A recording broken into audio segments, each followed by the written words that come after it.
Hey guys, Tarantula Sam here and welcome to my channel. For you today I have another enclosure build video, and this is probably the enclosure I am most proud of. I like this new design better than the other designs, and the reason being is I can use this enclosure for either a terrestrial species or an arboreal species. To do that I simply had to just adjust the placement of ventilation in this enclosure. As you can see, I'm using it as a terrestrial enclosure at the moment. This is my Grandma stole a poker piece. I've got the ventilation here on the lid and on the side. However, if I had an arboreal species housed in this enclosure, I would have to just flip it up on end. So this would be the base, and this would be the dam that would hold the substrate in, and then the ventilation would be on the front of the door and on the top of the enclosure, and I would simply flip this lock pin around to the top. So I'm going to go through step by step how I build these, and I'll walk you through it. So let's get started. Okay guys, so here are the supplies that I'll be using to make this enclosure.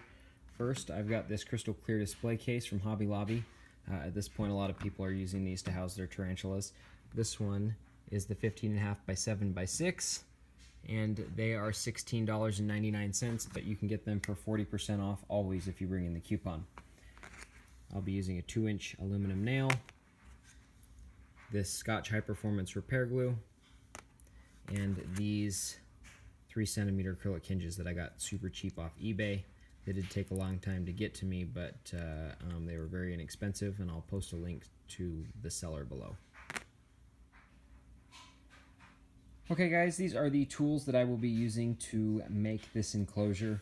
Some sort of straight edge with measuring capabilities, a Dremel tool or similar rotary tool. I use a sanding wheel. As you can see, there's some melted acrylic on this one I'm going to need to pick off. A cutting wheel, some drill bits. Specifically, I'm going to be using the 7/64, some sort of felt tip pen or marker, wire cutters, and a box cutter. So let's get to the build. Okay guys, step one is to get the enclosure out of the box, the container you'll be using. Take the lid off, flip it over so you've got this smooth side, not the side with this lip, but the other side. And I'm going to measure, I do 3.5 inches. So this is going to be the bottom. I'm going to measure 3.5 inches up, and then I'm going to draw a line across with my marker to show where I'm going to be making the cut. Okay guys, so I successfully completed step one.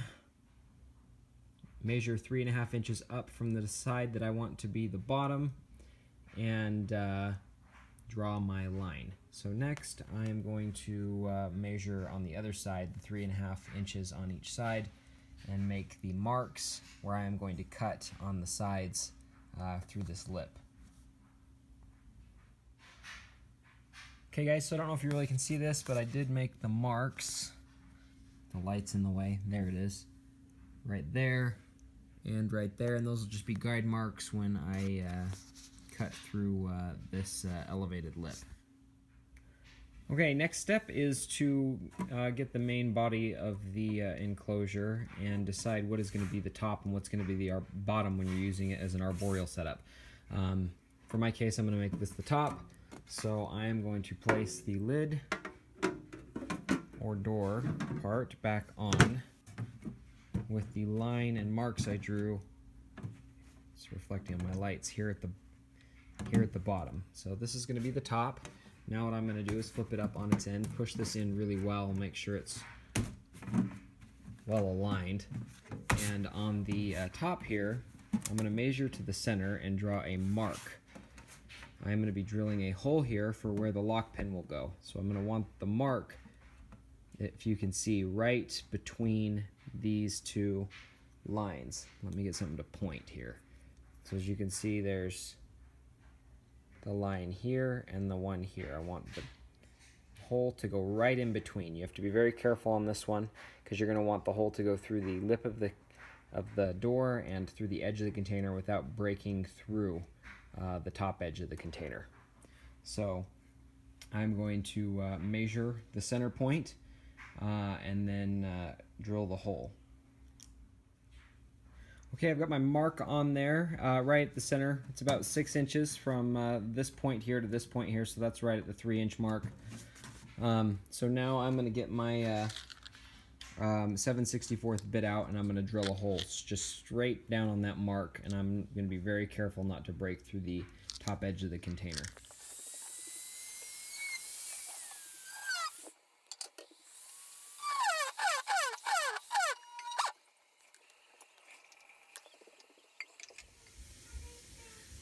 Alright guys, so as you can see I got this hole drilled in here perfectly. I didn't break through the edge, and it's right between those kind of two lines, and that's where the lock pin will go. So the hole went through the edge of this, what'll be the body of the enclosure, and it went through the lip of the lid as well. So a lock pin will be able to slide in there so the spider won't be able to push the door open.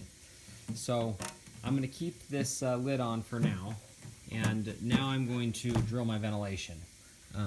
It's a lot easier to drill the ventilation while the lid is fully intact than after you make the cut across what'll be the door and lid.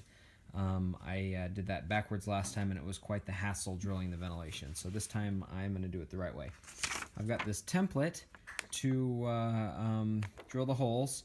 I've got it labeled lid and tank. What I meant by that was I intended for this to be the ventilation to go here, and this to be the ventilation to go here. However, I decided to switch it, and on my other one, and I'm going to switch it on this one as well.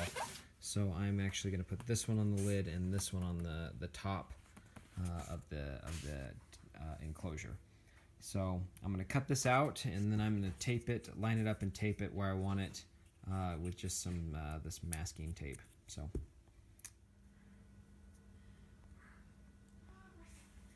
okay guys, so I cut out these templates and I taped them on.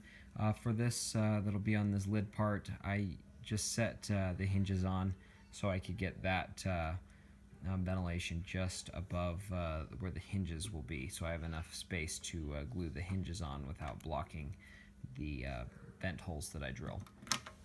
So I just centered them on there as best as I could, taped them on with that masking tape, and now I will drill the holes. So what I do with these is I just drill in through the paper and make marks on the acrylic through the paper, and then I tear off the patterns and then complete the holes on the marks that are made. So I'm going to take this over and start drilling those holes now. Again, I'm going to be using that same drill bit, the 7/64 inch bit, and I will get back with you once that's finished.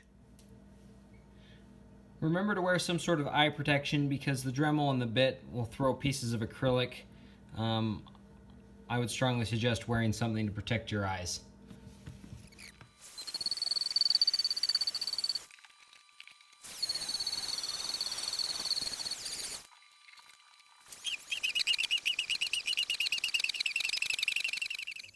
Okay guys, so I got the holes drilled, and I run the bit through them a second time once the hole's drilled just to clear out the burrs, and it turned out nicely. Be careful when you're drilling so you don't cut, or crack rather, the acrylic. I didn't have any of the acrylic crack here, so I feel like I did a pretty good job, and I've gotten most of the burrs cleaned off. I'll go through and double check, but the next step is to cut the line that I drew. If I can get it so you can see it without the light reflecting, that line right there, I'm going to cut that. You can do this a number of ways. You can take the Dremel cutting tool and cut across, but it's going to end up messier. How I'm going to do it is I am going to take a box cutter and I'm going to score this line a whole bunch of times until it's down in really deep, and then I'm going to take it and snap it really hard and break it across. But before I snap it, I'm going to have to take the cutting wheel and cut on those marks through the sides that I've made. So that is the next step, is to cut this lid in half on that line that I made. Alright guys, so I've scored this line really deep with the box cutter, and then I used the Dremel cutting wheel to cut through the thick edge on each side. Now what I'm going to do before I snap it, and I'm going to have to be careful because as you can see I've got a little stray crack right there, and I don't want this crack to get any larger, so I'm going to be very careful when I break that across so that doesn't grow way out down here. So what I'm going to do now is I'm going to clear enough of this portion out here so that the hinge will actually operate, because as of now with it opening it's just going to hit on itself right here and it's not going to be able to open. So I'm going to cut out a section here on each side and then I'll show you what that looks like. Okay, so I got this area cleared out. As you can see, I just carved out the edge of this lip here and here, and again that's so that the hinge can swing open without being jammed shut. So I did that on each side. Now that that's clear, I'll be able to snap this. So again, hopefully, as you can see that tiny little hairline crack right there, hopefully that doesn't grow any. I'm going to be very careful, but I think that I'll be fine. Once that's cleaned up, I'm going to clean my fingerprints off this and we'll start gluing it together. Alright guys, so I successfully got this snapped in half. It's a little unclean right where the break is, and I do have this tiny little hairline here, but it really didn't grow any. It's just real small, so the hinge will probably be glued over that anyway, so that won't be a problem. Now what I got to do is sand some of this off on each side to clean it up a little bit, and also so there's enough of a gap that I can put a hinge on there. As it is right now, it sticks in there way too tight to have a swinging door. For example, when I stick, whoopsies, when I stick these in the lid together, they will jam in on each other too tight, so it's really tight right here, so it's going to be too hard to get that to open on a hinge. So I'm going to have to remove a little bit of material right at this crack line. I'm just going to do that with a Dremel sander. You could do it with just by hand sanding, but to be quicker I'm going to use the Dremel. Alright guys, so I removed some material from this inner edge here, and there's a bit of a gap there. You can kind of see it. You don't need to remove a lot, just enough so this freely comes free when it's closed all the way down in there. You'll know once it's loose enough because it won't be jamming at this point here, and you can just easily lift this off when both pieces are set in. Now the next thing I'm going to do is I'm going to clean up the edges of this around the edge so it doesn't have any debris in it, so I can have a clean bond with the adhesive. And I'm going to glue that in there. Again, I'm going to be using this Scotch High Performance Repair Glue, and I'll put some sort of weight on here and weigh it down and let it dry overnight, and then I'll get back with you. Alright guys, so the glue is dry and this is in there securely. The next part of the project will be to attach the door to the hinges. So that'll sit in there, and I will glue the hinges with the same Scotch High Performance Repair Glue that I used. It has a strong enough bond, so I'll glue the hinges on. Now what I'll do is I'll just use painter's tape to kind of hold these apart, and also to create spacing. I'll use a taped width of spacing here and here, and then I will glue these on. So that it'll be evenly spaced from the edge, and I'll show you once I've got that done. Okay guys, so I've got the tape on here for spacing. It looks pretty even. So what I'm going to do now is I'm going to apply the glue and let it again dry overnight, and then we will create the lock pin, and we will put it all together tomorrow once everything's all dried together. Alright guys, now I'm going to be making the lock pin with this 2-inch aluminum nail. Aluminum is soft enough that I'll be able to just cut it to size with these wire cutters. And once I get that done, we'll get the whole thing put together and I'll show you the final result. Alright guys, so I got the nail cut down so I can use it as a lock pin. I smoothed out the tip of this when you cut it, it gets kind of some sharp edges, so sand that out. And now we're ready to put everything together here and have a final enclosure. Okay, so this should be dry at this point. I actually let it dry for a few days.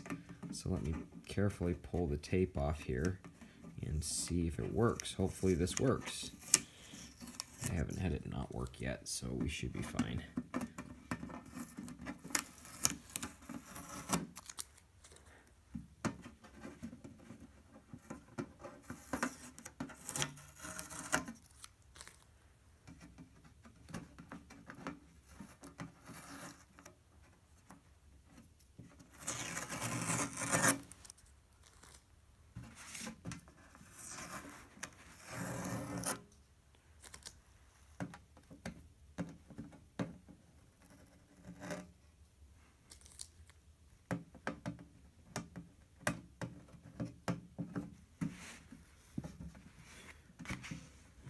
great.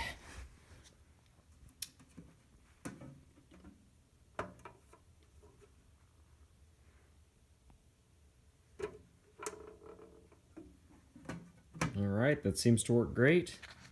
Let's get the pin put in place here.